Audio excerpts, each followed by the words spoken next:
Today we're painting our animals and they are small. So there's a couple things. You're going to have a bigger brush. This is your mixing brush. So you're only mixing your colors with this. Then you have a small, tiny brush. This is your painting brush. Do not mix with this brush, otherwise it will be covered in paint. Since your animal is small, he will get painted very quickly. And so using a small brush will make sure that you keep your nose, your mouth, other areas clean, and you'll be able to do more colors. So first I'm going to mix my colors. So you need to decide, is your animal gray or brown?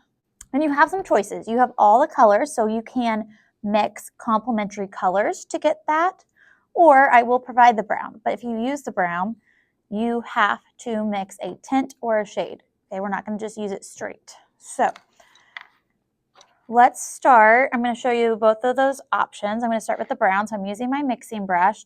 I'm still using a baby dip, but it's a big brush, so it'll get that pretty easily. Slide it off on the side.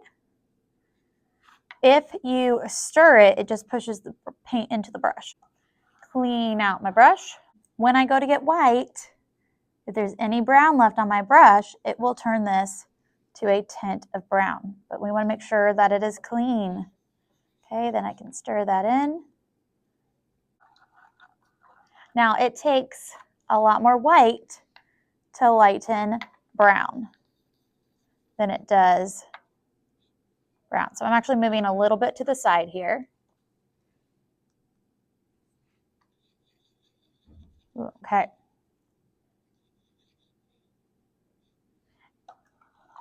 This is a great neutral color, but I might be thinking about my dog who's a little bit more on the tan side. So I think I need more like yellow or orange. I'm going to do a little bit of yellow mixed in. Okay. I still want it to be a neutral color, so I don't want to add too much. Now with my detail brush, I'm going to get a little bit of paint. It's still a ballerina, so I don't have a whole lot. Slow and steady will get better results than just covering it. Okay, so I'm getting into the areas I want and avoiding the areas I don't want. And I'm going to give it just kind of a base coat, but then I'm going to go in with some other colors because I want it to look like fur. So I'm going to paint my doggy all the way. If you're going to paint the nose black, save that for last, okay? Because otherwise, when you go in to mix your colors, you might end up with a black everywhere else. We don't want that. I want to try to mix a complementary color just so you can see that. So I'm going to do red and green. So I'm going to take my red, slide it off on the side, clean out my brush. Okay, red and green are across from each other on the color wheel.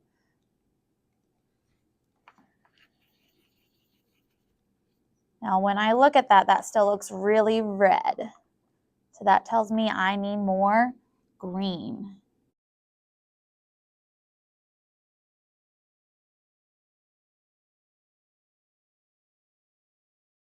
Okay, there you go. Now it's looking like a gray, okay, which is what you often get with neutral colors. Move it to the side.